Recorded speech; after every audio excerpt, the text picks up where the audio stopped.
নানা রকম গুজব ছড়ানোর চেষ্টা হয়েছে। এর মধ্যে অনেকগুলো গুজব ছিল মোটামুটি সেনাপ্রধানকে কেন্দ্র করে। তিনি গতকাল রাষ্ট্রপতির সাথে দেখা করেছেন, প্রধান উপদেষ্টার সাথে দেখা করেছেন, নানা রকম গুজব ছড়িয়ে পড়ে এবং খুবই ইন্টারেস্টিং একটা স্টেটমেন্ট। কারো কারো কাছে হয়তো বাড়াবাড়ি মনে হতে পারে, কিন্তু আমি মনে করি এই স্টেটমেন্টের একটা বাক্য নিয়ে কথা বলা জরুরি।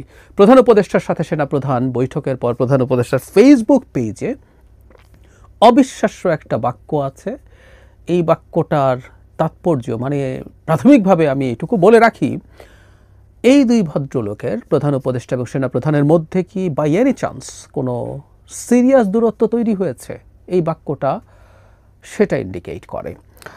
অফিসিয়াল যে স্টেটমেন্ট দেওয়া হয়েছে প্রধান উপদেষ্টা ফেসবুক পেজে, এখানে বলা হচ্ছে যে প্রধান উপদেষ্টা সেনাপ্রধানকে ধন্যবাদ দিয়েছেন তার বাহিনী যেভাবে দায়িত্ব পালন করছে আইনশৃঙ্খলা রক্ষার ক্ষেত্রে। তারপর তিনি খুব গুরুত্ব দিয়েছেন সেটা হচ্ছে একটা খুব ভালো কমান্ড স্ট্রাকচার এবং একটা ভালো সমন্বয় তৈরি করার জন্য, যাতে সামনে যে ইলেকশন আসছে সেই ইলেকশনটায় তারা ঠিকঠাক মতো কাজ করতে পারে। তারপর তিনি যে প্রতিশ্রুতি দিয়েছেন সেটার কথা উল্লেখ করেন যে কোনো বিবেচনায় voter turn out, participation of new and women voters, global confidence in safety and security, and its atmosphere as a celebration of democracy and rule of law. মানে in all the parameters তিনি বলছেন যে এটা একটা চমৎকার নির্বাচন তিনি করতে চান। প্রধান উপদেষ্টা বারবার বলেছেন, খুবই চমৎকার। শেষ প্যারাগ্রাফে এসে বলা হয়েছে, জেনারেল ওয়াকারুজ্জামান বলছেন যে তার পূর্ণ কোঅপারেশন দেবেন। এই বাক্যটা, যে বাক্যটার কথা বলছি, he urged the chief adviser not to pay attention to rumours circulating around. Military chief অ্যাডভাইজারকে বলছেন not to pay attention to rumours circulating around. চারপাশে যেসব গুজব চলছে সেগুলোর প্রতি অ্যাটেনশন না দিতে। তারপর শেষে বলছে যে সরকারের সব রকম কাজে সেনাবাহিনী, সরকারকে সফল করার জন্য সেনাবাহিনী সব রকম সাহায্য করবে এবং সেটার জন্য তারা কমিটেড, তারা প্রতিশ্রুতিবদ্ধ। এই যে বাক্যটা, যে স্বয়ং সেনাপ্রধান প্রধান উপদেষ্টাকে বলছেন গুজবে কান না দেওয়ার জন্য, আমি এভাবে বলি, এই ধরনের কথা যদি হয়েও থাকে, এই স্টেটমেন্টে এই বাক্যটা উল্লেখ করা হয়েছে, এটাও খুব ইম্পর্টেন্ট। মানে প্রধান উপদেষ্টার, এটা তো তিনি নিজে লেখেন না, আর আমি এটাও নিশ্চিত নই প্রতিটা স্টেটমেন্ট লিখে তাকে দেখানো হয় কিনা, তিনি অ্যাপ্রুভ করেন কিনা।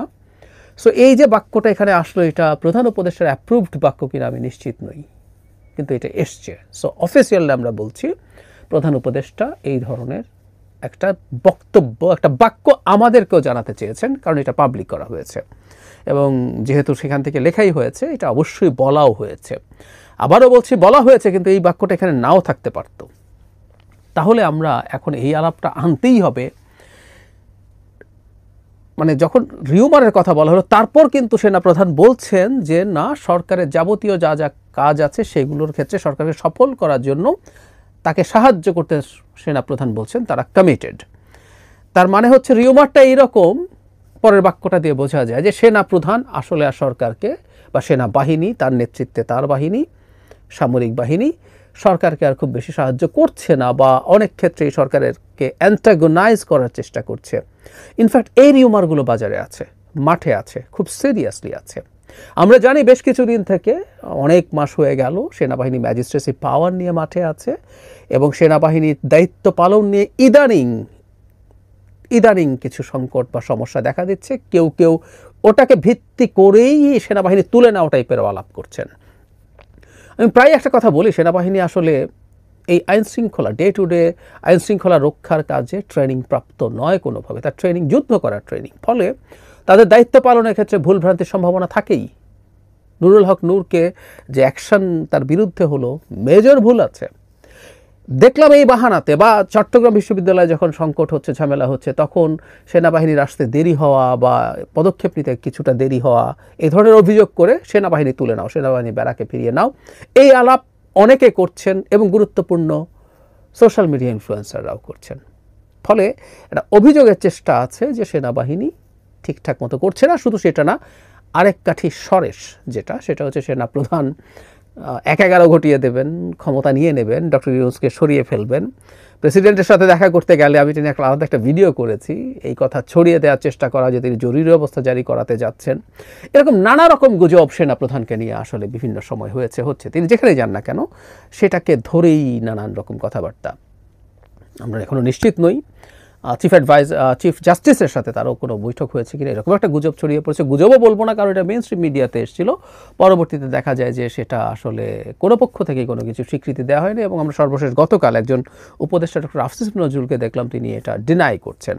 সো আমরা জানি না, মানে সেনাপ্রধানকে নিয়ে নানান রকম কথাবার্তা হচ্ছে। এখন আমাদের যে প্রশ্নটা আসলে করতে চেয়েছি, এগুলোর ব্যাপারেও কি বাই এনি চান্স প্রধান উপদেষ্টা কনফিউজড? তিনিও কি এই গুজবের পাল্লায় পড়েছেন কোনো না কোনোভাবে? আরও গুরুত্বপূর্ণ প্রশ্ন, প্রধান উপদেষ্টার তো রাষ্ট্রীয় ইন্টেলিজেন্সের রিপোর্ট পাওয়ার কথা, প্রত্যেকটা ইন্টেলিজেন্সের রিপোর্ট পাওয়ার কথা। সেই রিপোর্ট কি তিনি অ্যাডিকুয়েটলি পাচ্ছেন না, যে গুজব তার বিশ্বাস করার সম্ভাবনা তৈরি হয়েছে? অথবা এই মিটিংয়ে প্রধান উপদেষ্টা কি কোনো গুজবের কথা সেনাপ্রধানকে বলেছিলেন, বা কোনো একটা তথ্য, সেটা গুজব না হোক, কোনো একটা তথ্য সেনাপ্রধানের কাছে ক্ল্যারিফাই করতে চেয়েছিলেন, এবং সেনাপ্রধান সেটাকে গুজব বলে উড়িয়ে দিয়ে পরামর্শ দিয়েছেন তিনি যেন গুজবে কান না দেন। সেনাবাহিনী কমিটেড আছে সরকারকে সাহায্য করার জন্য তার সফল হওয়ার ক্ষেত্রে। এরকম নানান প্রশ্ন এসে হাজির হচ্ছে, এবং এটাই ইন্ডিকেট করে এই দুই মানুষের মধ্যে, আমাদের অতি গুরুত্বপূর্ণ এই ক্রান্তিলগ্নে অতি গুরুত্বপূর্ণ এই দুই ব্যক্তির মধ্যে কি কোনো ধরনের কোনো মিসআন্ডারস্ট্যান্ডিং আছে, কোনো ধরনের দূরত্ব আছে, যে তারা এখন আর পরস্পরের কাছে খুব স্পষ্ট নন। তাদের কাছে কখনো কখনো কারো বিরুদ্ধে কোনো রকম কোনো গুজব, রিউমারের কথা বলা হচ্ছে, একই কথাই। আর রিউমার ছড়িয়ে দিলে আরেকজন সেটাকে গ্রহণ করছেন, এই পরিস্থিতি আছে কি না, এই প্রশ্নগুলো করে রাখা ভালো। এবং প্রধান উপদেষ্টা এটাকে আবার প্রকাশ করে দিলেন সবার সামনে, সেইভাবে উনি এটা জানাতে চাইলেন জনগণকে। সব মিলিয়ে আমি বলবো এটা আমাদের কাছে প্রত্যাশিত না। এর আগে আমরা খেয়াল করেছি, আমাদের মনে থাকার কথা, মিলিটারি চিফ যখন একবার নির্বাচন ডিসেম্বরে হবে বলে তিনি তাদের একটা সভায় বলেছিলেন, যেটা সব মিডিয়া ওটা থেকে নিউজ করেছিল, এবং নিউজ করার পর সরকারের দিক থেকে একটা স্টেটমেন্ট দেওয়া হয়েছিল অনেকগুলো ইস্যু নিয়ে চিফ অ্যাডভাইজারের ওখানে সেনাপ্রধানের এই ধরনের তার অথরিটির বাইরে বক্তব্য এই ধরনের কথা বলে তাকে তিরস্কার করা হয়েছিল ওই স্টেটমেন্টে। সুতরাং সেনাপ্রধান যা ভাবছেন, যেভাবে ভাবছেন, সেটা নিয়ে সরকার অ্যাজ এ হোল অথবা প্রধান উপদেষ্টারও কোনো কোনো ক্ষেত্রে কখনো কখনো অসন্তোষ আছে, এটা আমাদের মনে হয়েছে। তার পরবর্তীতে তারা এর মধ্যে অনেকবার বসেছেন, কিন্তু এই দূরত্বটা কি রয়ে গেল? আমরা এক্সপেক্ট করি এরকম কোনো দূরত্ব থাকবে না। এই দূরত্বটা যেভাবেই হোক কমিয়ে আনতে হবে, কারণ হলো বাংলাদেশ গণতান্ত্রিক ট্রানজিশনের দিকে যাবে কি না, এখন এই দুইটা মানুষের রোলের উপরে খুব ডিপেন্ড করে। এখন এতদিন পর্যন্ত প্রধান উপদেষ্টা খুব টাফ ছিলেন না, সাম্প্রতিক সময়ে তিনি ইলেকশন ফেব্রুয়ারিতে হওয়ার ব্যাপারে খুবই টাফ হতে শুরু করেছেন, এবং আমরা এই স্টেটমেন্টেও দেখছি তিনি সেটা বলছেন। এবং সেনাপ্রধান তো দীর্ঘকাল থেকে, আমরা বহুবার বলেছি, আবার একটু বলে রাখি, তিনি আসলে একটা